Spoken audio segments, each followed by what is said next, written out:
Hello viewers, Tim Poole here with the Huddle, and I'm with Henk Wolff, CEO of iGaming Consultant. Henk, thanks for joining us. Yeah, thank you for having me, Tim. Yeah. So no pressure on me because we've got a video expert kind of on the other side of the camera today as well. You do your fair share of videos kind of on LinkedIn, online. For anyone who may not know, for all our viewers, can you give us a little bit of an introduction into yourself and what you do? Sure. So I make online casinos grow, right? That's basically what I do. No, so we help failing online casinos that have not reached the results that they wanted to, and we help them out. We just tell them like, all right, we see the flaws that you have currently in your casino, and we can help you with that. And because a lot of the entrepreneurs in this industry, they're not guided well enough. They're not helped through. They're just basically coming into this, and it isn't a good look. So we help them out. And it works really well. We started with one client at the beginning of this year, and now we're doing 16, and we're expecting to do over 20 by the end of the year. So I'm sure you have some success stories. There might be the odd story that is the opposite of success, but let's see. We'll get into that a little bit later. But I wanted to ask you about a couple of posts you've done recently on LinkedIn. You did one which got a lot of engagement on there's a gatekeeping problem in the industry, and I think your main point was people can take shortcuts, sell a half-baked casino. I mean, I'm sure you've given tips on this already, but how do you see a genuine product that, is sustainable versus, a quick sell, which isn't going to make anyone any money? Like an empty shell. Exactly, yeah. So what we notice is that a lot of casinos, they don't focus on the 30-day cohort. So they don't understand how many users of day one go on to the next week or month. Mainly even next week. So they just buy clicks. They buy that bonus hunter. That's what they're buying. So when a casino comes to me and they'll be like, yeah, but we've got 150 new players every week. My first question is, all right, how many of them stay in week two? And that's where you can already divide a lot of the empty shells from real sustainable casinos. So we look at retention rates. What is the monthly retention rate, weekly, daily? Because that's where sustainability gets built. If you have 1,000 players on day one, but you have to buy new 1,000 players in week two, that's not sustainable, mate. Then you're buying them. Yeah. So is that just the age-old problem of acquisition versus retention? Because there's a lot of discussion about more of a focus on retention, but does that mean that a lot of people still aren't really focusing where they should be? So retention is a big thing, but what I see is that a lot of entrepreneurs don't understand retention. They think, all right, I'm going to send out this newsletter and it's going to reach all my clients, all my players, sorry. But that's not just retention. Retention is way more than emailing. Retention is understanding your consumer. Does he like cashback? Does he like free spins? Does he like bonuses? When is his birthday? How can you introduce him to the loyalty plan? Do you have a VIP manager? Like stuff like that works. And then there's on-site retention as well. And then we're looking at which games do you have on top? And I see a lot of casinos that don't even have the good games on top. They'll have the game providers that pays them most. But that's not usually what keeps your players. Yeah. So we can see how you're looking to help kind of operators, but a post you did recently is on regulators and how they can maybe connect more with players and use maybe WhatsApp and Telegram channels. I mean, it's a great idea, but how realistic is it? Do you think we'll see that in the next 5 years? No. It's because it's governmental, right? If you look at the regulators, they're years behind. I mean, we're talking so many years behind. They probably know about Telegram casinos. They know about crypto casinos. They're aware of it. They've got no real way of stopping them. So what scares me is that if the consumer goes to one of these websites and they want to report one of these websites, they have to go through one of these listings or form on the regulator's website, and that's going to cost them 10 to 15 minutes just to fill out a form. You really expect the player to do that? Why don't they just give the URL to a WhatsApp number, for instance, and the regulator should regulate? So rather than giving all the responsibility for reporting to the consumer, let the regulator regulate. So as I say, in theory it works.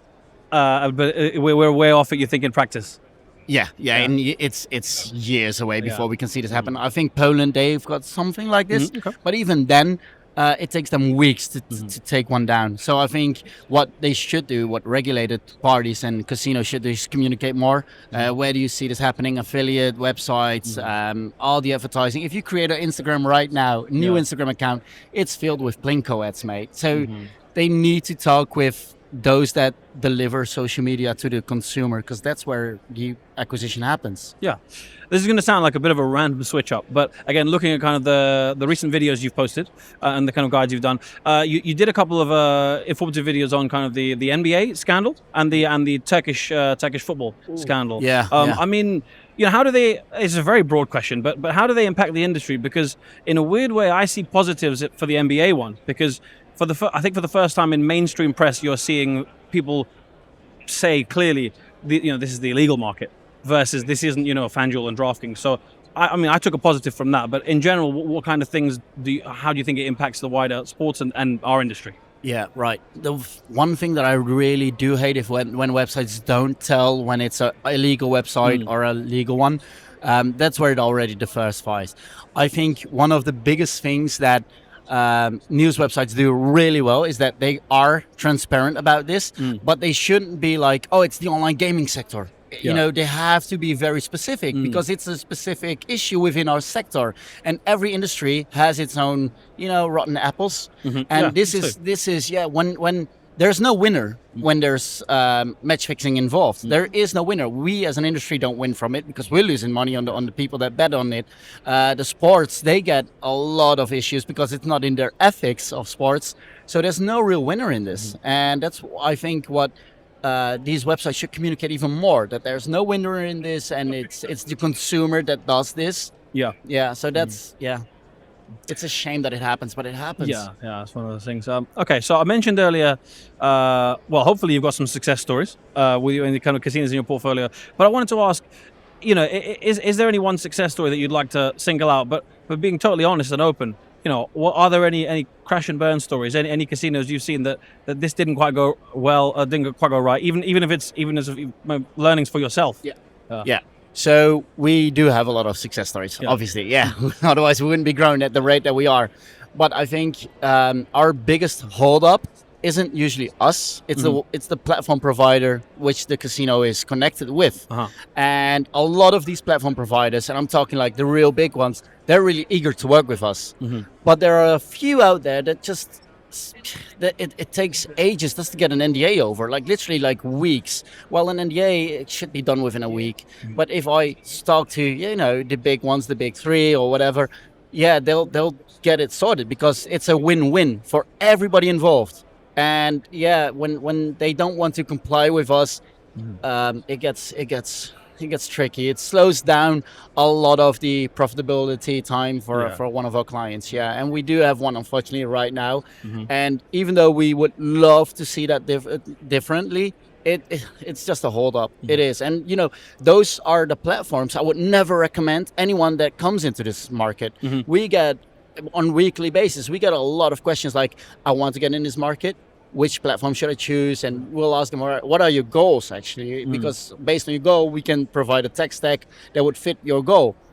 And I would never recommend those platforms that aren't proactively enough to one of these new clients. So what would you say that is? Lack of trust, lack of vision? I mean, what is it that you might put it down to? Obviously, you're not in their heads, so you don't know what they're, but what do you see? For us, it's just a lack of willing to cooperate. Because, like I said, if we work with the big three, they're always ready to cooperate. But there's a couple out there they're just slow. Like they lose files that we gave to them or whatsoever. And that just slows it down. And the thing is, the client comes back to us and they'll be like, Henk, you gave us this promise. Yeah, we did. And we are now being held up by your white label provider or your platform provider. And it hurts. It hurts the trust that they have in me. But at the same time, they do see the growth. Even though we are being held up by that platform, they still see the growth. A final question from me. It might sound negative. I'm going to put a positive spin on it. And you covered kind of the retention and the empty shells earlier. But if there's one big mistake that you think maybe the whole industry or people across the industry are making and they might not realize it, what would that be? And the positive spin is, how do you fix it? Right. Oh, that's a good question. I like that one. I really like that one, Mr. Poole.